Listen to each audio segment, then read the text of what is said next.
J'espère que nous allons bien et qu'on a eu une bonne semaine. Est-ce que ça va? Et vous êtes fatigué par le ramadan. Qui font le ramadan par solidarité? Heureusement. Qui jeûne pour contrecarrer le ramadan? Qui jeûne pour contrecarrer le ramadan? Vous n'êtes pas avertis. Lorsqu'il y a le ramadan, il faut jeûner pour contrecarrer le ramadan. Parce que ça se passe dans le spirituel. C'est une période où ceux qui sont sensibles comprennent que les choses se passent dans le monde spirituel. Si toi tu es passif, tu vas subir. Pour ne pas subir, donne-toi un petit moment en temps de jeûne. Pas forcément pendant 30 jours, pas forcément pendant 40 jours, pas forcément pendant une année. Pendant ce temps de ramadan, crée-toi un petit temps de jeûne et dis au Seigneur, moi je viens avec tout ce qui s'installe spirituellement dans le monde de ténèbres. Amen. Gloire à Dieu. Alors ce matin, le thème sur lequel nous allons parler, c'est l'oublié de Bethséda.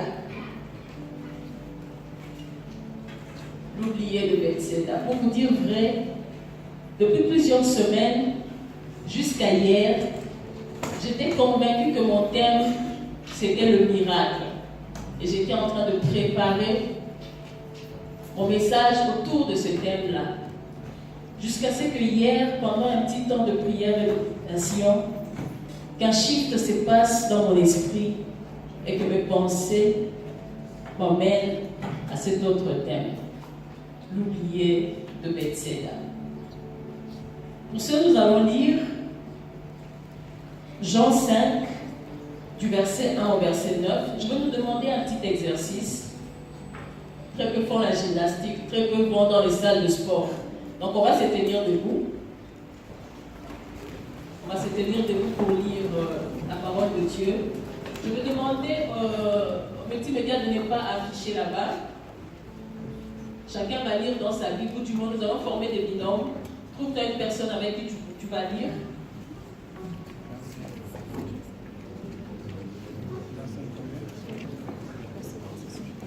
Trouve-toi un binôme de lecture. La référence. Ne regardez pas le point. La référence. Donc c'est maintenant que vous cherchez la référence. J'ai dit Jean 5, du verset 1 au verset 9. Nous y sommes? Ok, 1, 2, 3, go. C'est cela, et Jésus monta à Jérusalem. Or, à Jérusalem, près de la porte des Brebis, il y a une piscine qui s'appelle en hébreu Bethséda. Et il y a 5 portiques. Sous ces portiques étaient couchés un grand nombre de malades, des aveugles, des boiteux, des paralytiques qui attendaient le mouvement de l'eau. Car un ange descendait dans un temps dans la piscine et agitait l'eau. Et celui qui descendait le premier, après que l'eau avait été agitée, était guéri. Quelle que fût sa maladie. Là se trouvait un homme malade depuis 38 ans. Jésus l'ayant vu coucher, et sachant qu'il était malade depuis longtemps, dit, veux-tu être guéri? Le malade lui répondit, Seigneur, je n'ai personne pour me jeter dans la piscine quand l'eau est agitée. Et pendant que j'y vais, un autre descend avant moi. Lève-toi, lui dit Jésus, prends ton lit et marche. Aussitôt cet homme fut guéri. Il prit son lit et marcha. Amen. Est-ce qu'on peut faire la parole de Dieu?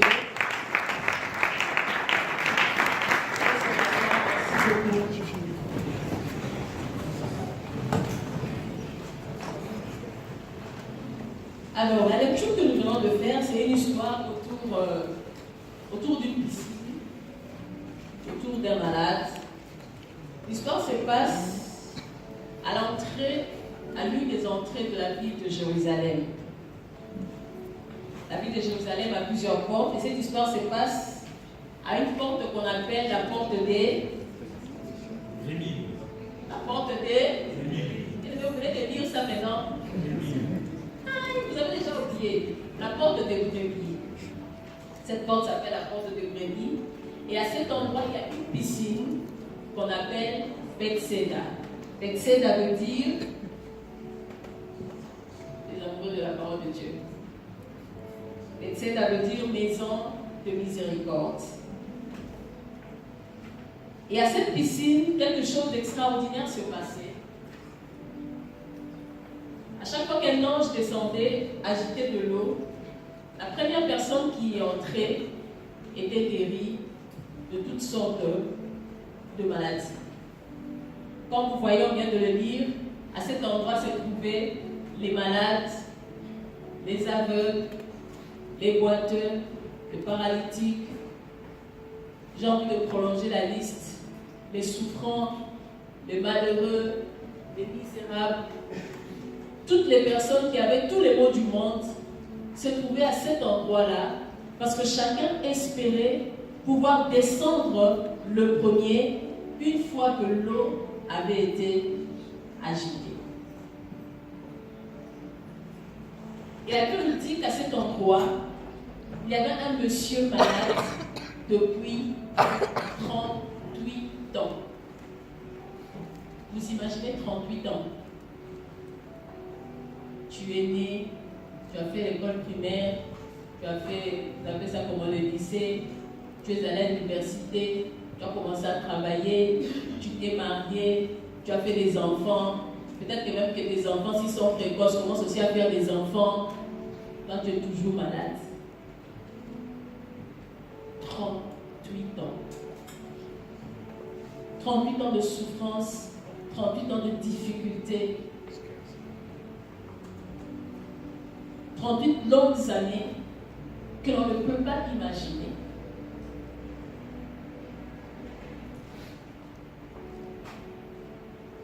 Cet homme, au verset 7, je pense, dit « Je n'ai personne ».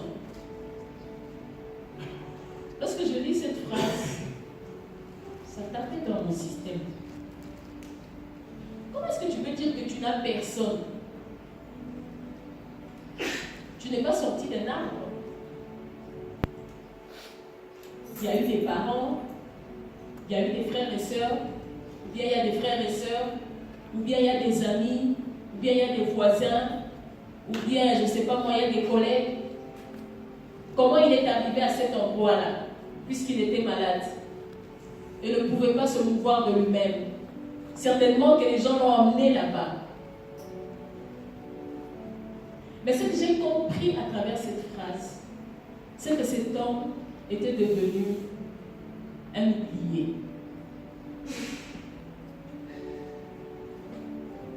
Sa maladie avait tellement duré, sa maladie avait tellement pris du temps, les gens ont même fini par oublier que cette personne-là existait.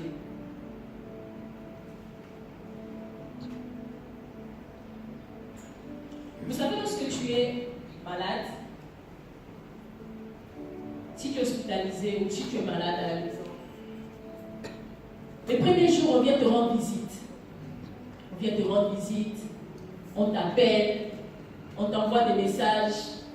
Les 2-3 premiers jours-là, ton téléphone est rempli. Que ta maladie dure une semaine, le coup de fil commence à baisser. Les visites commencent à baisser. Ta maladie prend la 2e semaine. Il y en a même qui oublient que tu es malade. Ta maladie prend 3 semaines, 1 mois.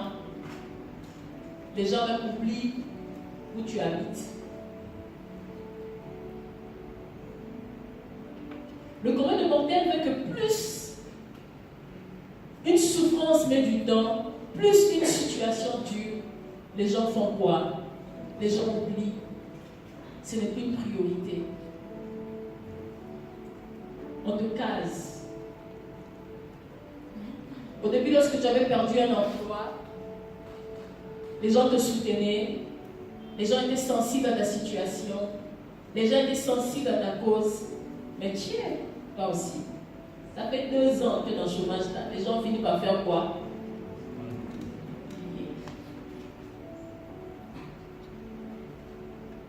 L'oublier de Bethsaida. 38 longues années ont eu raison sur les relations qu'il avait avec les gens. C'est pourquoi il dit: je n'ai personne.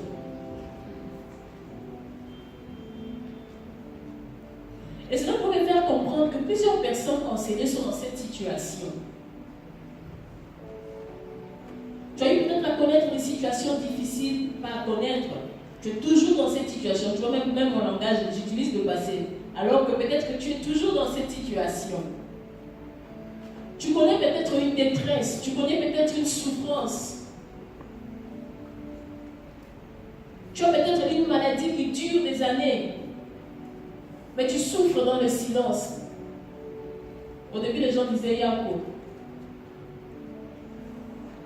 Après la provision de Yako sur ta situation s'est épuisée.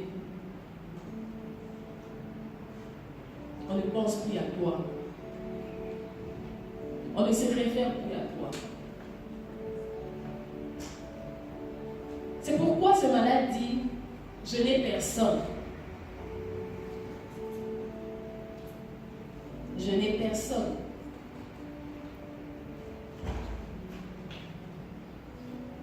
Mais lorsque je me suis approfondie dans ma méditation,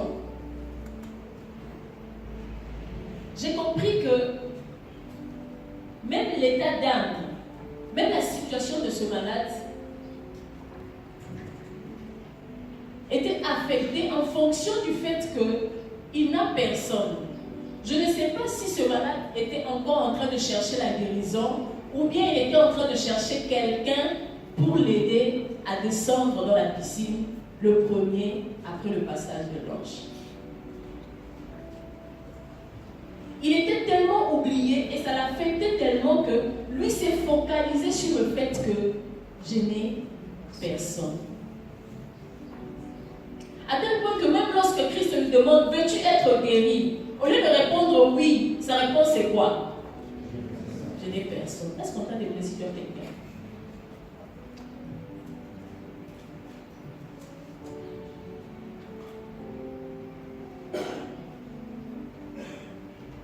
Le Seigneur faisait comprendre que plusieurs tombent dans ce piège de penser que pour sortir d'une situation, j'ai forcément besoin de quelqu'un.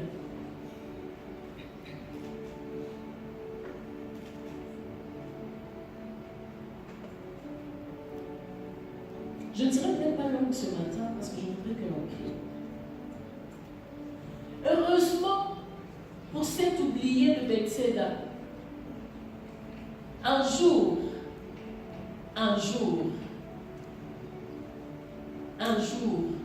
la grâce l'a localisé. Un jour, la grâce l'a localisé. Un jour, la grâce a croisé son chemin. Il pensait qu'il était oublié de tout le monde. Il pensait qu'il n'avait personne. Alors qu'un jour, une personne se présente devant lui.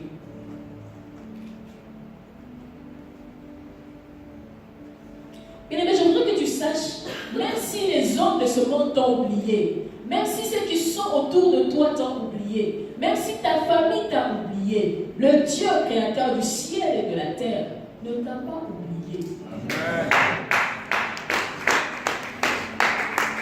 Ce n'est pas parce que ta situation dure, ce n'est pas parce que ta maladie met du temps que Dieu n'est pas au courant de cette situation. Au verset 6, je pense que c'est le verset 6, il est écrit: Jésus l'ayant vu coucher et sachant. Si tu as une Bible, souligne sachant. Si c'est ta Bible, souligne sachant. C'est important, bien aimé. Jésus l'ayant vu coucher et sachant. Qui avait parlé à Jésus de cet homme? présenté devant Jésus pour dire que ah, Jésus, tu sais qu'il y a un homme là-bas couché depuis 38 ans et très malade. Qui? Personne. Mais la Bible dit, Jésus, l'ayant vu coucher, et sachant.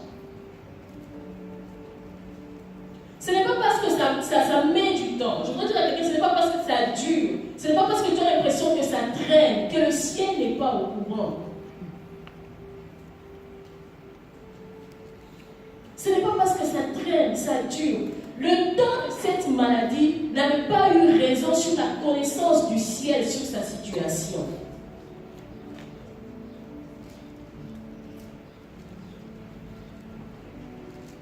Au temps marqué par Christ, la grâce t'a localisé. La grâce t'a localisé. Et Christ s'est présenté devant lui. Et ça m'a un petit peu fait rire. Des fois, nous avons aussi l'impression que ça traîne parce que nous formulons mal nos requêtes. Ce malade, au lieu de demander la guérison, cherchait quelqu'un.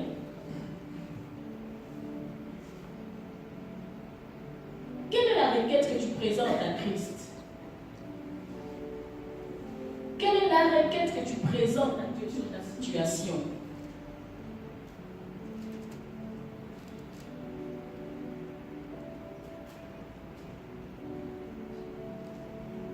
La requête de ce malade, pendant 38 ans, il était là en train de demander à quelqu'un que quelqu'un m'aide à descendre, que quelqu'un m'aide à descendre le premier, que quelqu'un m'aide à descendre le premier. Alors que sa requête aurait dû être que Dieu m'aide à guérir de cette maladie.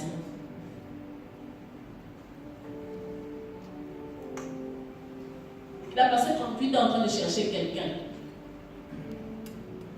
au lieu de chercher la guérison. Et lorsque Christ s'est présenté devant lui, lui demande, veux-tu être guéri? Sa réponse, je n'ai personne.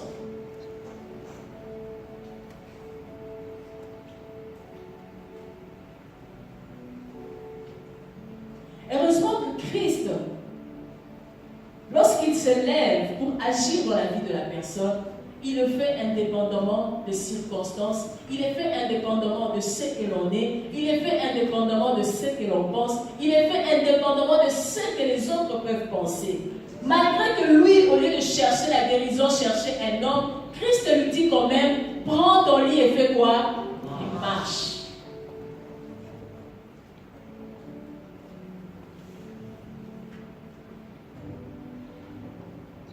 Le Seigneur nous apporte au-delà. Il y a un verset qui le dit. Je pense que c'est Éphésiens. Éphésiens 3, 20. Est-ce qu'on peut avoir la version par-dessus? Multimédia, c'est possible? Éphésiens 3, 23. 3, 20. On va le lire ensemble. Ce malade espérait trouver quelqu'un qui l'aiderait à descendre le premier après que l'ange ait agité l'eau. Mais Christ est venu dans sa vie accomplir au-delà de ce que lui pouvait penser et imaginer. Éphésiens 3, 20 dit, Dieu agit en nous avec puissance. Et quand nous lui demandons quelque chose, il peut faire beaucoup plus. Oui, sa puissance dépasse tout ce qu'on peut imaginer. Heureusement pour nous que Dieu peut faire au-delà de ce que nous nous demandons et au-delà de ce que nous pouvons imaginer. Je suis venue ce matin dire à une personne, revois ta requête. Je suis venue dire à une personne, revois ta prière. Je suis venue dire à une personne, revois ton sujet de prière. Que dis-tu au Seigneur lorsque tu es devant lui?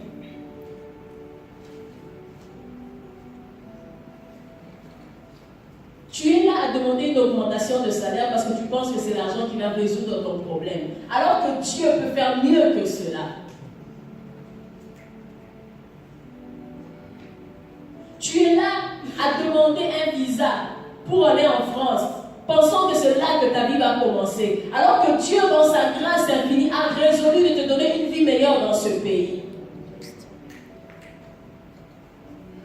Tu es là à penser que je vais finir mes études et je vais rentrer dans mon pays, je serai cadre. Alors que Dieu, dans son amour, définit à ce que tu sois cadre, pas forcément dans ton pays, mais que tu sois cadre ailleurs où tu seras mieux. Que demandes-tu au Seigneur? Que demandes-tu au Seigneur? Quel est ton sujet de prière lorsque tu te retrouves en secret devant Dieu?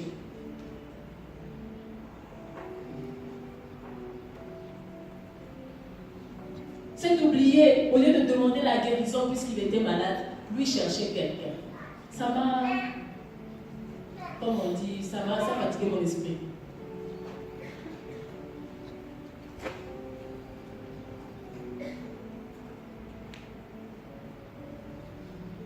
Tu traverses une situation de difficulté financière. Au lieu de demander à Dieu de faire de toi une source de bénédiction, toi tu demandes à Dieu de t'envoyer un mari qui va te sortir de la misère. Je parle à quelqu'un ce matin.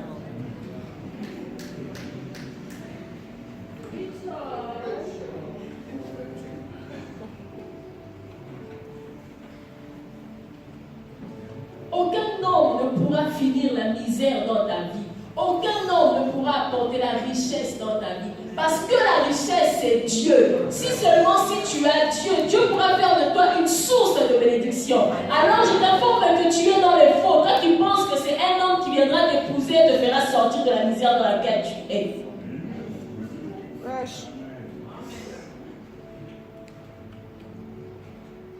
Que demandes-tu au Seigneur?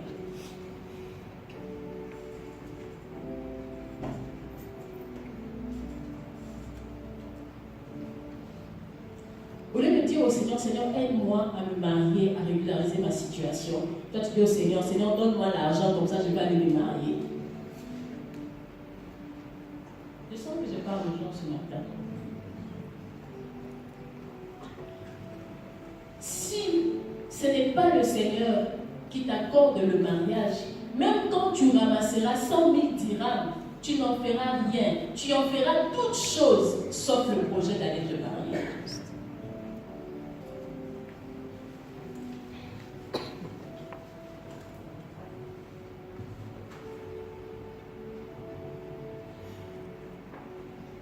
Lorsque tu pries, au lieu de demander au Seigneur, Seigneur, aide-moi et fais de moi un serviteur puissant. Seigneur, que mon ministère avance. Toi, tu pries pour dire, Seigneur, donne-moi l'argent, comme ça je vais construire une grande église, j'aurai beaucoup de choses dans mon église et ainsi de suite. Seigneur, donne-moi l'argent, je vais sortir un album, je vais aller en studio.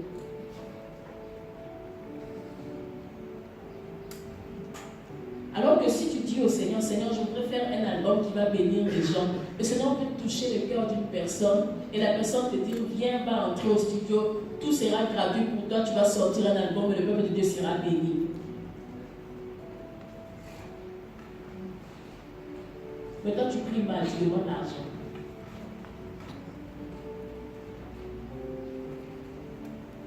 Quelle est ta requête dans le secret? Qu'est-ce que tu demandes au Seigneur? Qu'est-ce que tu demandes au Seigneur?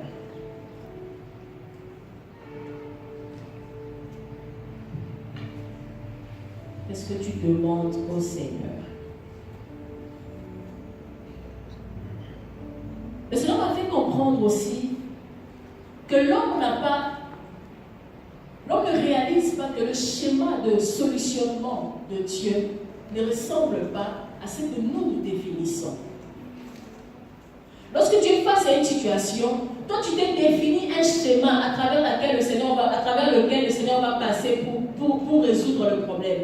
Alors que Dieu, dans son amour, a déjà défini un autre schéma qui ne va même pas te demander des efforts.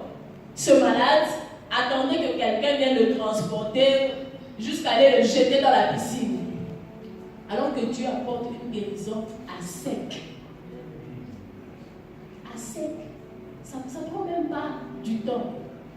Prends ton lit et marche, et il se lève et il marche en même temps. Qu'est-ce qui est mieux entre les deux manières de faire? À sec est mieux. même temps, comme les uns disent, en même temps et mieux. Chap. En même temps et mieux.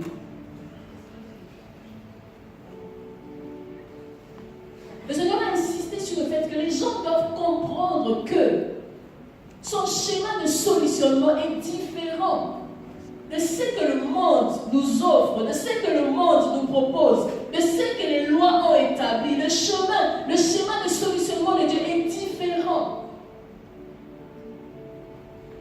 C'est pour ça qu'il agit au-delà et infiniment de ce que nous pouvons penser ou imaginer. C'est en cela qu'il amène l'extraordinaire dans notre vie. Parce que si Dieu devait agir comme le monde, en quoi il est différent? Si Dieu devait agir tel que le monde le fait, en quoi il est Dieu? C'est en cela qu'il apporte le surnaturel dans notre vie. Parce que justement, il ne fait pas comme les hommes le font. Ils ne font pas comme nous on le pense. Mais il fait à sa manière. Et il agit souvent lorsque nous, on ne s'attend même pas. C'est pourquoi Job pouvait dire, je sais que mon Rédempteur est vivant. Il fera quoi? C'est le même.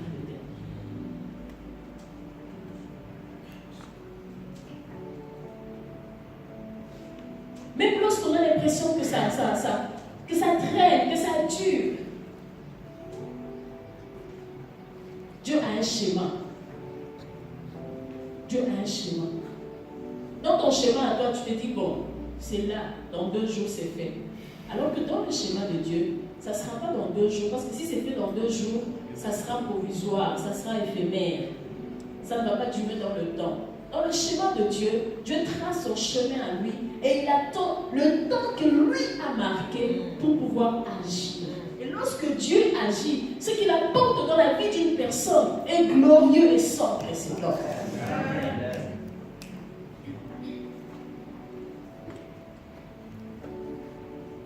Finalement, c'est ce qu'on appelle le miracle. C'est pour ça que l'histoire de ce malade fait partie des miracles que j'en cite. Parce que ça sort de l'ordinaire. Ça sort de l'ordinaire.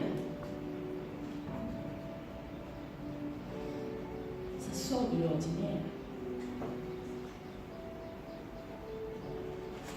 Je voudrais dire à quelqu'un, Dieu a un schéma qu'il a tracé pour solutionner ton problème. Dieu a un schéma qu'il a tracé pour solutionner ton problème. Peu importe le temps que ça a pris. Ça a pris 5 ans, ça a pris 10 ans, ça a pris 1 année, ça a pris 6 mois. Peu importe le temps. Comme le temps n'a pas raison de ce que Dieu est capable de faire, Dieu a un schéma et au temps marqué par lui, il agit. Et ce qu'il a accompli pour nous est tellement extraordinaire. Le miracle de Dieu vient à point. Et toutes les personnes qui t'avaient oublié seront étonnées. Ceux qui ont vu ce malade-là dans le temple, parce que lorsque Christ a dit, prends ton lit, lève-toi et marche, le malade s'est levé et il a marché et il était guéri directement et il est allé se retrouver dans le temple. Je suis sûre que les gens étaient étonnés. Ah, c'est pas, c'est lui. De 38 ans à coucher et tout ça. Je viens annoncer à quelqu'un, ils seront étonnés de te voir là où ils ne t'attendaient pas. Ils seront étonnés parce qu'ils auront cru que ce cercle était réservé à eux. Ils seront étonnés de voir que le Seigneur t'a amené toi aussi. Là où personne ne t'attendait, ils seront étonnés. Ils seront étonnés. L'action de Dieu dans ta vie va emmener l'étonnement dans la vie de ceux qui t'ont oublié.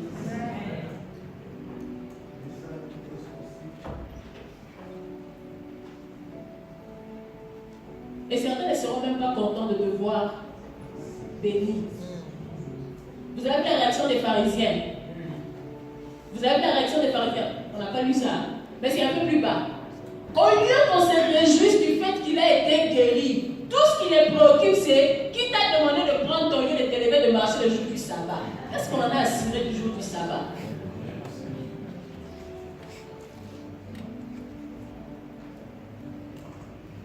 Lorsque Dieu décide d'entrer dans ta vie, il ne respecte ni le sabbat, ni les lois, ni les pharisiens, ni les scribes, ni les rabbins.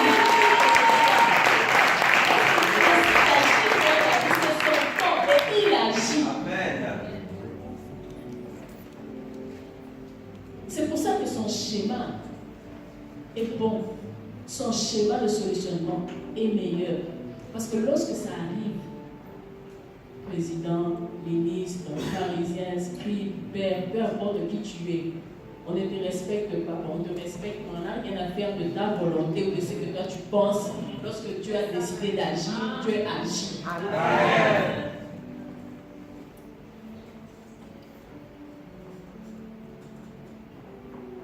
L'oublié de Bethsaida s'est retrouvé au milieu de ceux qui l'avaient oublié. Comme un homme en bonne santé, vivant à point. Et je suis sûre que ce jour-là, il a oublié les 38 années qui étaient derrière sa vie. C'est l'intérêt aussi de bénéficier du solutionnement de Dieu. Parce que ça te fait oublier toutes les années de souffrance en arrière. Ça t'apporte la joie. Ça te fait oublier ce par quoi tu étais passé. Ça t'apporte la restauration. Ça te fait regarder le futur. Ça te fait regarder l'avenir. Ça te fait oublier ce qui était derrière. Et comme le frère l'a dit, ça t'apporte la consolation.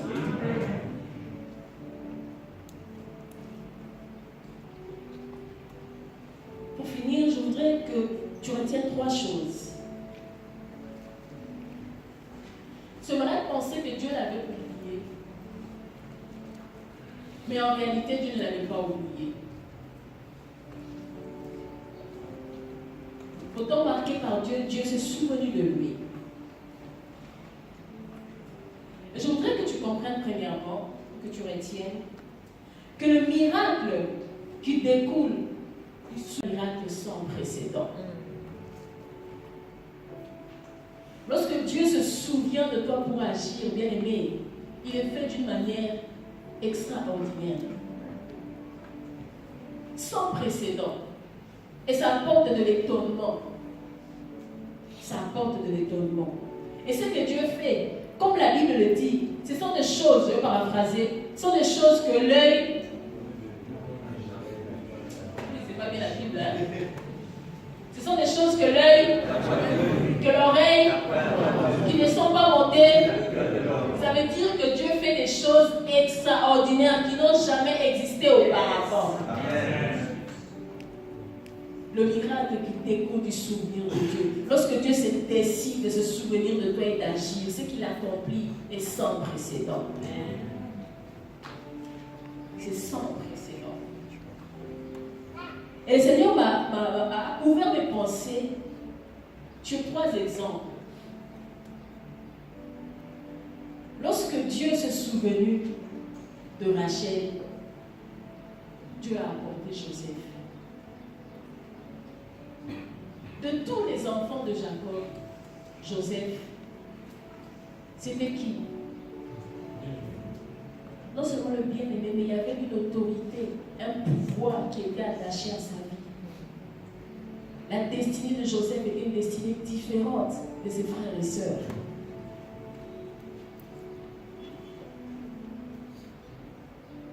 Lorsque Dieu se souvenait de Anne, Dieu a apporté Samuel, le prophète, le sacrificateur, le juge.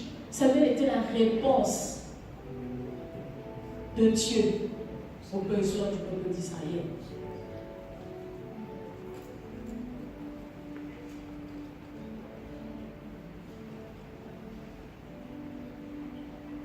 Lorsque Dieu se souvient de Job, lorsque le Rédempteur de Job se lève, la bénédiction qui tombe sur sa vie est une bénédiction extraordinaire. On va le lire.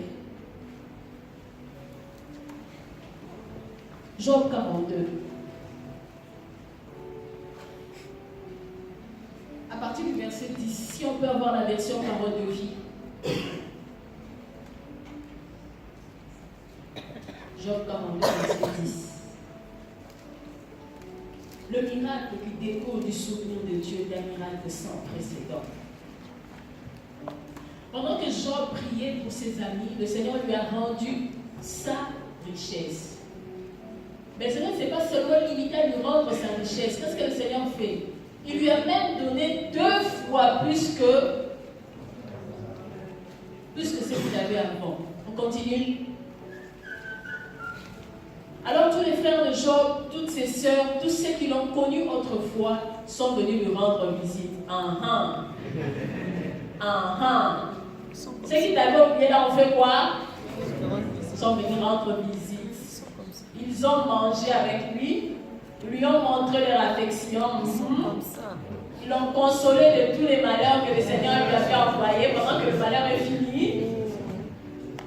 Mais il faut quand même quelque chose. Peut-être malgré eux, même poussés par Dieu, chacun lui a donné en cadeau une pièce d'argent et un anneau d'or. On continue. Le Seigneur a couvert Job de ses bénédictions pendant les dernières années de sa vie, plus encore que pendant les premières années. Vous voyez, ce qui est venu après la restauration de Job était plus glorieux que ce qu'il avait avant. En effet, Job a possédé alors 14 000 moutons. Job. 6 000 chameaux. 2 000 bœufs pour labourer. Et 1000 ânesses. Il a eu de nouveau 7 fils et 3 filles. Il a appelé la première colombe. Dans d'autres versions, colombe c'est Jemima. La deuxième, fleur de cannelle, c'est Ketia, je pense. La troisième, ombre des yeux. J'ai oublié ce que ça veut dire dans l'autre version. Pardon? Keren, ok. Dans tout le pays, il n'y avait pas de femme aussi belle, que les filles de Job. Leur père leur a donné une part d'héritage comme à leur frère. On peut s'arrêter là. Juste pour que tu puisses comprendre que lorsque tu reçois un miracle qui découle du souvenir de Dieu, ce qui arrive dans ta vie est sans précédent. Donc tu as tout intérêt à attendre que le souvenir de Dieu arrive. Tu as tout intérêt à attendre que la grâce de Dieu puisse te localiser, parce que ce qui va t'arriver sera plus glorieux que ce que toi tu aurais obtenu d'une autre manière. La deuxième des choses que tu retiens, c'est que le miracle qui découle du souvenir de Dieu apporte toujours un bonus. Ça t'apporte toujours un bonus. Ça t'apporte toujours un bonus. Je pense qu'ils n'ont pas compris. Amen.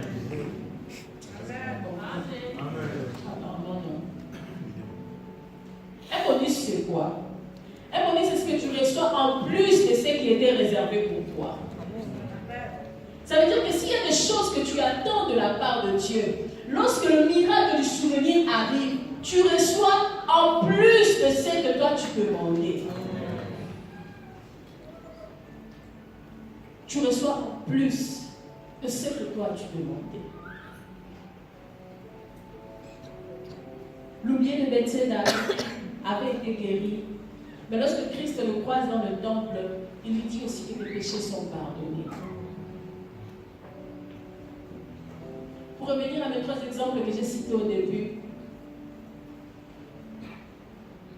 Rachel soupirait pour avoir un enfant, il reçoit Joseph, mais le Seigneur ajoute qui? Benjamin. Anne voulait un fils, il a obtenu Samuel, mais en plus de Samuel, le Seigneur a fait quoi? Il a ajouté. Revenons à notre ami Job, on vient de lire. Je pense que Job, simplement la guérison lui était suffisant. Simplement la guérison lui était suffisant. Mais au-delà de la guérison, parce que son corps souffrait, mais au-delà de la guérison, le Seigneur vient rajouter tout ce que nous venons de voir. Il n'en avait peut-être pas besoin. Mais juste parce que lorsque le Seigneur te localise, lorsque le Seigneur se souvient de toi, il vient te donner ce dont tu as besoin. Mais non seulement ça, il apporte aussi un bonus.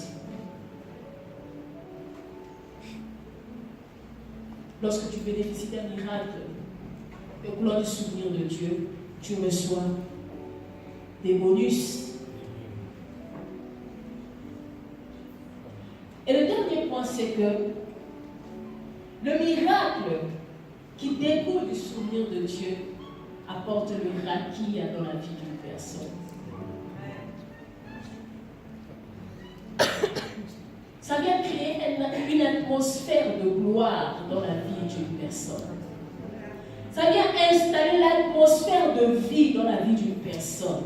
Lorsque tu reçois ce miracle, tout ce qui était séché, tout ce qui était mort dans ta vie, prenne vie en même temps. Tout ce qui était détruit, tout ce qui était abîmé, vient à la restauration parce que tu as reçu un seul miracle de du souvenir de Dieu. Lorsque tu reçois le miracle de du souvenir de Dieu, ça crée ce que Christ a dit, Ephrata. Ouvre-toi. Ce miracle, lorsqu'il arrive dans ta vie, il crie, ouvrez-vous, vous tous qui êtes restés bloqués. Si c'est l'emploi, si c'est, je ne sais pas moi, la richesse, si c'est l'épanouissement, peu importe, tout ce qui est resté bloqué, lorsque ce miracle, le seul miracle, lorsqu'il arrive, il amène une atmosphère de gloire. Il installe le radis qui amène à l'existence tout ce qui n'existait pas, qui amène à la vie tout ce qui était mort, qui amène à la vie tout ce qui était séché. C'est ça même qui fait que finalement tu reçois des bonus. C'est ça qui fait que tu reçois des bonus. Parce que l'atmosphère de gloire s'est installée dans ta vie avec ce miracle.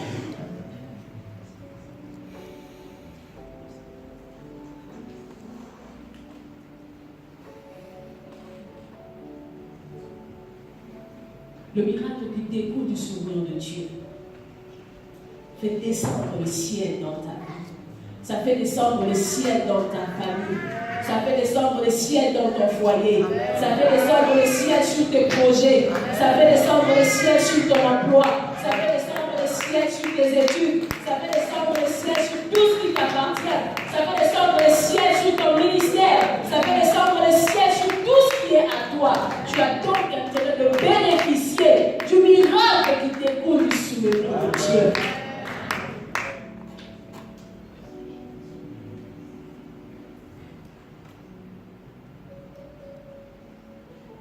Le ciel descend. Le ciel descend. Le ciel descend. Toutes les personnes qui ont pensé que Dieu les a oubliées, lorsque Dieu s'est souvenu de ces personnes, le ciel est descendu dans leur vie. Que le ciel descende sur ta vie ce matin. Que le ciel descende sur ta vie ce matin. Je vais terminer là, nous allons prier. Que le ciel descende sur ta vie ce matin. Que le ciel descende sur ta vie ce matin. Que toutes ces personnes qui pensent qu'ils sont des oubliés de Dieu se lèvent ce matin pour crier vers l'Éternel. Que ta seule prière soit celle de demander le miracle de gloire du souvenir de Dieu. Que Dieu se